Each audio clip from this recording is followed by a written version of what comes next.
Have you ever caught somebody doing something and then you ask the person, did you do this? Then the person actually looked through your eyes and told you that, no, I didn't do it. Yes, you can relate, right? I know you can relate. So don't go anywhere, stay tuned and let me tell you the story, this gist, and you will learn a thing or two from me. Oh, yeah, hello, wonderful people. This is your girl and I care to once again. You're welcome back to my channel. How you guys doing? How you guys feeling? I'm doing good, I'm doing me, and I'm doing awesome. So in today's video, I want to share with you guys a story of my life. You know, I have been through this kind of like the very first time of my life, going through somebody, like looking through your eyes and lying to you. So let me ask this question. Have you ever caught somebody doing something and then you ask the person, did you do this? Then the person actually looked through your eyes and told you that, no, I didn't do it. You don't see the somewhere 2010, where this babe has actually completed a secretariatship school. I actually did my first diploma in computer secretariatship somewhere in Cape Coast. So I was actually living with my auntie, and one day I was going to work and I saw this nice dude.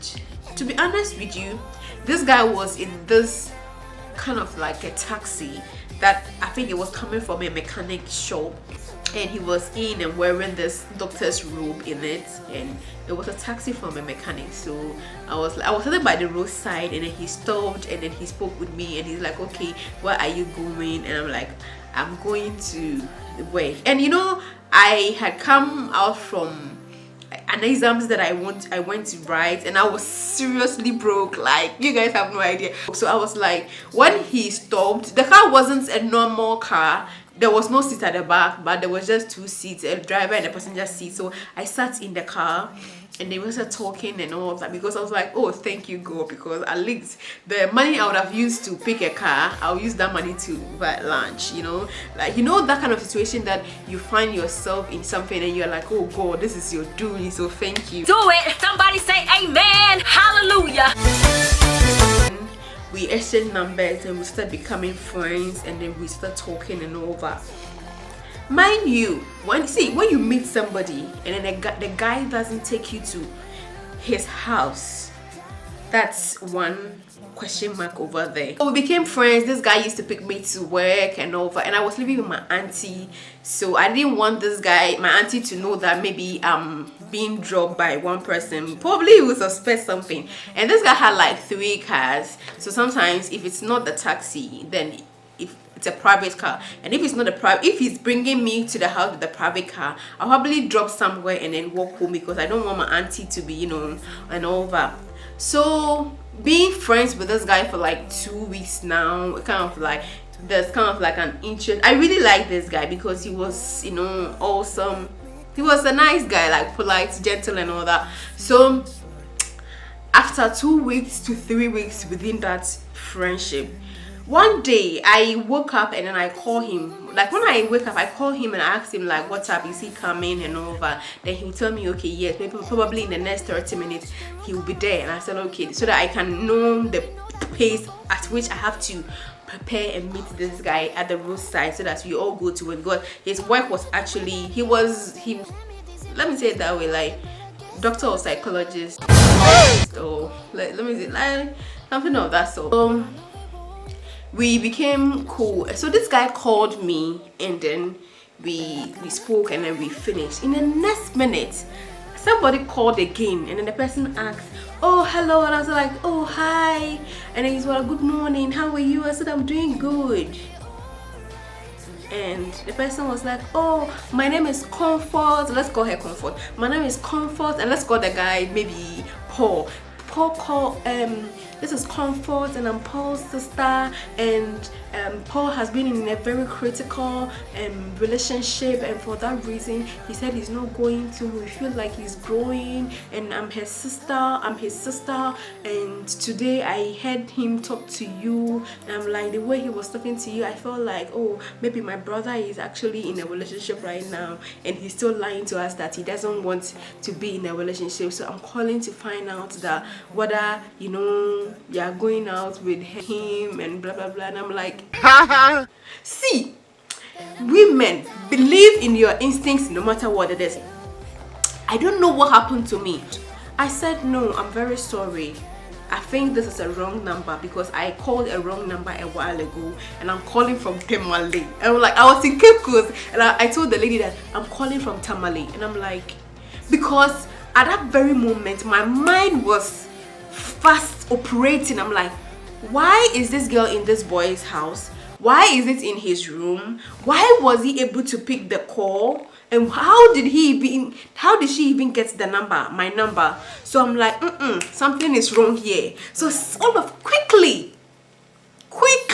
I told the lady that, you know what, I am calling from Tamale, and I called the wrong number, and I'm sorry, blah blah blah, and over. And then we hung up. So when I went to the office, he came, and then I didn't ask him that somebody called or somebody picked my number from his phone and called me, blah blah blah. So I went to the office, and I took this friend of mine, a colleague of mine. This guy is, thick, tall, fair, Ribeiro, like nice, cute guy. So I told him that, you know what, I met this guy, blah blah blah, and we still going out for a while, but somebody called and over. So I wanted him to, call the lady and find out who the lady is. And once I spoke with the guy, and then he mentioned something about a friend. So I'm like, okay, if he mentioned about this close friend, then the lady will know. So the guy had traveled, so I told the guy to call the lady and to talk to the lady, and so they became a bit close and friend.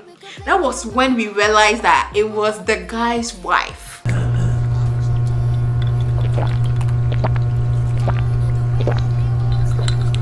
The guy was actually married with 2 kids. Yes, you heard me right. The guy was married with 2 kids. So we actually decided to work on the lady to find where they are staying and everything. We found where they were staying, the kids and everything, because you know what, that my friend was very cute to the extent that, like, the moment you see him, even if you are not even planning on going to have any affair or something with him, you want to be close and be friends and all that. So it was so simple and so easy for us to get to know the lady and all those things. And then we took pictures of the house, the lady, the house and everything.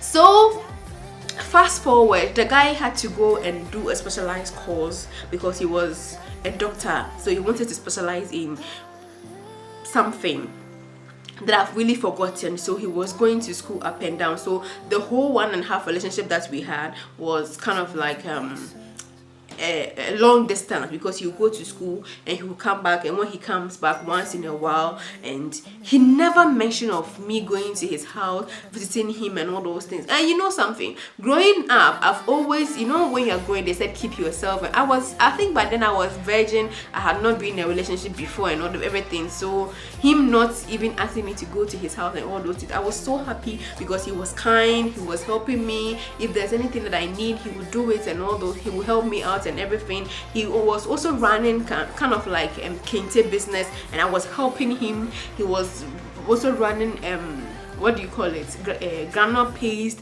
and my mom was operating a choba. So all over our hometown, I was the one talking to the people that deals in granola paste and all those things. So I was helping him, and we were selling and making money and doing business and all those things, whilst I knew she was married. But for me, the fact that I didn't really worry so much was the fact that there was no sexual thing happening between the two of us. So I was okay with it and all that. But the thing is, he was the first guy that taught me how to drive. And this guy will come and pick me, go and drop me. Even when I move from my auntie's place to my mom's place, like 45 minutes drive, this guy will come and pick me and go and teach me how to drive. And we'll be talking, sit somewhere and eat and all those things. Then he will drop me and then he will go. And the 1.5 long distance relationship that we had, that we meet once in a while, I will be asking this guy, are you married? And this guy will look at my cocoa eye and tell me he is not married. Guys, for that very, like, let's say 2 months of a month to the relationship that I saw this, I started asking this guy, are you married? He said no. Do you have kids? He said no. Are you married? This guy did, oh my god, this guy denied this thing that he was not married. So after like a year or two, a year and a half, I actually realized that, you know what, possibly, because this guy never asked me to go and have any sexual or a sex, or he never asked anything of that sort. So for me, I was okay, like nobody is disturbing me of, you know, stuff like that. We are cool and all those things. That was okay. But one day I said to myself, what is going on?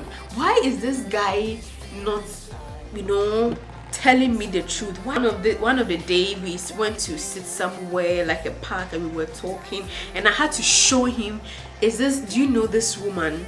Do you know this kid?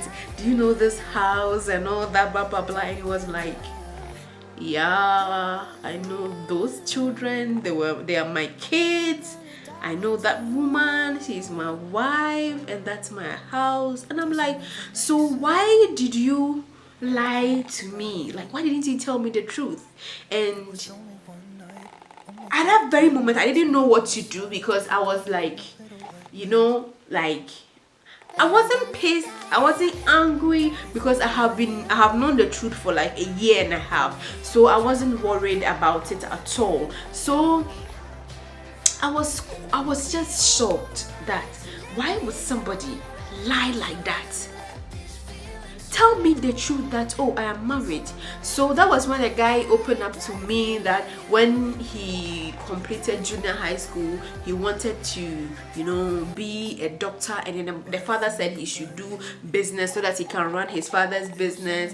And he had also come out of a terrible relationship, and that was how he met his wife. And then the wife was so cool, he was so close. So his father practically denied him because he didn't do what he wanted him to do and all that. So the lady has been his everything all this while, but recently they are having issues and they don't communicate that much and everything. So he needed somebody to talk to, somebody to, you know, be with and all those things. That is why he didn't even ask about sex or maybe taking me to his house and all those. And I'm like, he also said that he was scared that maybe when he opened up to me, lose me, or I will not continue the relationship with him and all that. No, you shouldn't have done that. You should have told me that, okay, this is the situation that I am in and blah blah blah, so that I will know that that's what it is. Because I have known this for all these years, and do you know the kind of like feeling or the kind of like struggle I've gone through, seeing your face every day once you look through my eyes and you lie to me every day. It's acceptable, but you know, I accepted is I agreed that sometimes some people are scared to tell the truth because they are scared they might lose you or something. But at that very moment, it took what is called trust from me. Trust vanished, it disappeared in my life. Like, I decided that no, you know what, I am not going to trust anybody again, and I'm just going to live my life. I'm not going to expect anything when it comes to a relationship. And from there, that has been my mantra, like, not to just trust in anybody, just live your life. You know what, just focus on you, build yourself, love yourself, and live your life. Don't expect anything, because people that you expect them to be honest with you, the people that you think you can trust, they're the people that when they become sincere with you, or when they open up with you, trust you me, something will happen to you. You will even kill yourself with what you are going to hear. If God is to open your eyes or your ears to hear the things they have in them, it will shock you. Okay, so this is the reason why I've actually been having trust issues way back all these years, and I don't really trust people. I just live my life. I don't care what you're doing. Even if I'm in a relationship, I live my life. You talk to me, I talk to you. You care about me, I care about you. If you love me, I love you. If you don't give me anything, I don't worry myself giving it back to you, because you only give what you have. If you don't have it, you don't give. Okay, so I want you guys to learn from my experience, and I know in one way or the other somebody somewhere has been through a similar situation like mine, and I would love you to share it in the comment section. Let me know how you handle when you found out the truth from maybe a partner, your husband or your boyfriend or something, and at least we can all learn to inspire, we can all learn to encourage each other and find ways in handling certain behaviors and stuff like that. So I hope you guys have learned a thing or two. Please don't forget to like, share, subscribe to this channel, and until we meet again same time, it's your girl Nneka. See you, bye.